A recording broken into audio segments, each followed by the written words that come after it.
következő autónk itt a Totalcar erőmérőben, ez a BMW Alpina B3-as, 3.3-as motorral.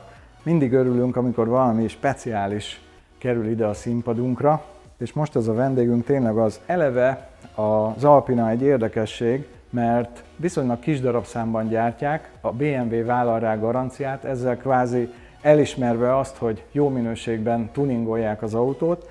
Több helyen hozzányúlnak, de ami minket érdekel, az a motorja.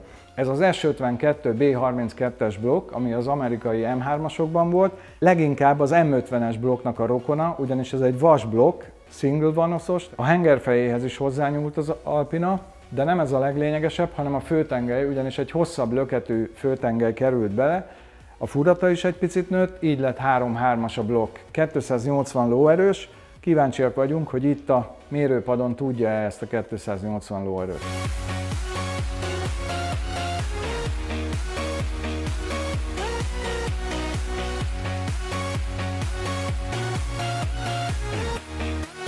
...320 000 kilométer van az autóban, ezen meglepődtem, mert nagyon jó állapotban van, és mutattál egy számlát itt a... Igen, jelenleg ilyen 320 000 körül van az autóban, igazából az egész előélete ismert, megkaptam hozzá minden számlát, dokumentumot 2001-től. 3 tulajdonosa volt, én a harmadik tulajtól vettem Hollandiából, és ez egy 10 évvel ezelőtti Alpina gyár által végzett motorfelújításnak a 6000 eurós számlája. Ezekről a motorokról hírlik, hogy nagyobb olajfogyasztásuk volt már gyárilag is, illetve néhány évesen, és a második tulajdonosa ezt megelégelte, és ő 10 évvel ezelőtt 175 000 kilométernél elvégeztette az autón ezt a motorfelújítást. Azért ugye azóta is már ment bele kilométer. Nálam még nem volt annyit az autó, hogy tudja róla nyilatkozni, hogy jelenleg milyen olajfogyasztása van. Állítólag az előző tulaj elmondása szerint ilyen 10 000 kilométerre most csak 1 liter teszik meg. Ezzel én kiegyezek. Azt gondolom, az normálisnak tekinthető 10 000 alatt 1 liter. És egyébként ezt az autót, vagy ilyen autót kerestél, vagy véletlenül jött szembe? Abszolút tudatos volt. Nekem volt egy E46-osom ezelőtt, az egy 330 XD volt, ott én a típust azt igazából nagyon megszerettem, de nézegettem az Alpinákat. Jelenleg ugye vagy E46, vagy E39, ami a legolcsóbban megkapható Alpina, ezek most ilyen 10 000 euró környékén indulnak. Nekem már elég régóta be volt állítva hirdetésfigyelő, és hát beleugrott ez az autó, viszonylag magas kilométerrel, de egy nagyon korrekt tulajdonos árult a Hollandiában. Minden kérdésre azonnal válaszolt, minden információt rendelkezésemre bocsájtott, és sikerült megállapodnunk az árban, és így igazából beteljesült egy álmom, és lett egy Alpinám. És mik az első benyomások egy 330i-hez képest? Érzésre nekem ez sokkal erősebb, főleg fent, de lent is nagyon kellemesen tol. Ugye ebben egy 6 sebességes váltó van egyébként, ami 30i-ben ritka, mert csak az utolsó évjáratosokban raktak 6 sebességest. Ami meg szerintem nagyon jó az autóban, az a futóműve. Ez nem egy ilyen kompromisszummentes versenyfutómű, ami alatta van, de még a budapesti utakon is teljesen élhető.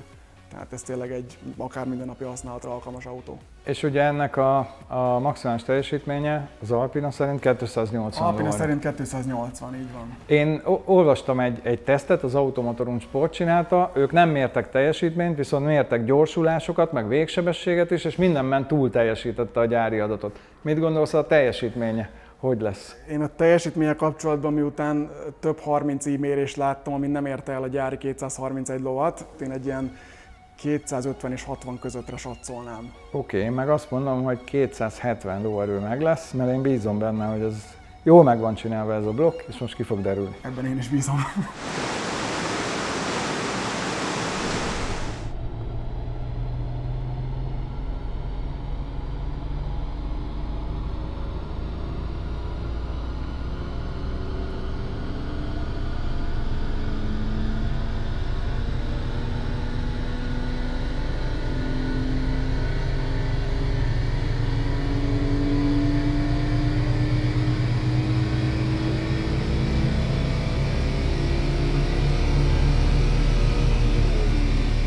A mérésénél, mert én bátran 270 lóerőt mondtam, mert meggyőződésem, hogy ezek a motorok jól vannak megcsinálva, és tudom, hogy nagy gondot fordítanak a hengerfej kidolgozására, mert ezt többen mondták, például az én egyik nagy kedvencem, Jim Berg, aki Amerikában bogártuninggal kezdett, ő mindig azt mondta, hogy a fejben van az erő. És erre arra utalt, nem az, hogy ha okosak vagyunk, akkor erősek, hanem arra, hogy amelyik kocsinak a hengerfeje jó meg van csinálva, az jó hozza a gyári adatokat és erős lesz. Itt is ez lett, én bátran bemondtam a 270 lóerőt, pedig tudjuk az elmúlt több mint 100 mérés alapján, hogy általában a szívó motorok, amik kihegyezett motorok, viszonylag 6000 fölé forognak, nem szokták hozni általában a gyári teljesítményt, és akkor az értékek megmutatták nekünk, hogy 5 lóerővel maradt el a maximális teljesítménytől, és kicsit több mint 5 Nm-rel a maximális nyomatéktól. De ami még ennél is fontosabb, hogy nagyon szép görbéket kaptunk. Egyrészt a nyomaték görbe az ide 5000-re van hangolva, tehát itt van púpja, és nem egy hegyes púp, hanem egy lapos, tehát egy viszonylag nagy fordulatszám tartományban végig 300 Nm fölött van, és ami szintén ennyire fontos, hogy a teljesítmény görbe innen 5000-től szépen kilapul, tehát az 5000 és 7000 között végig a maximális teljesítmény közelében van. Tehát ez a motor tényleg érdemes forgatni, és mint tudjuk, ezt a vasblokkos M52-est vagy M50-es alapú blokkot lehet is forgatni, mert nagyon jó bírja, ezt már sok drifter bizonyította. Én alulbecsültem, főleg egyébként a korábbi mérések miatt én is ebből indultam ki, de ez szerintem nagyon jó szám, ennyi futásteljesítménye, még akkor is, hogyha ebben volt egy motorfelújítás, és én úgy gondolom, hogy ez magáért beszél. Ugye, mert a motorfelújítás 170 000-nél 175-nél. 175-nél, most pedig van benne 320. 320. Ez is egy szép futásteljesítmény, tehát okunk is meg lenne rá, hogy kevesebb legyen, de nem így lett. Gratulálok! Köszönjük szépen, hogy elhoztad! Egyre kevesebb a szocialista autó a Total Car erőmérőben, amit még nem mértünk.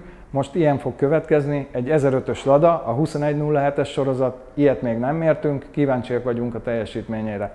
Ha ti is kíváncsiak vagytok, iratkozzatok fel a Total Car YouTube csatornájára, mert még sok érdekes autó jön.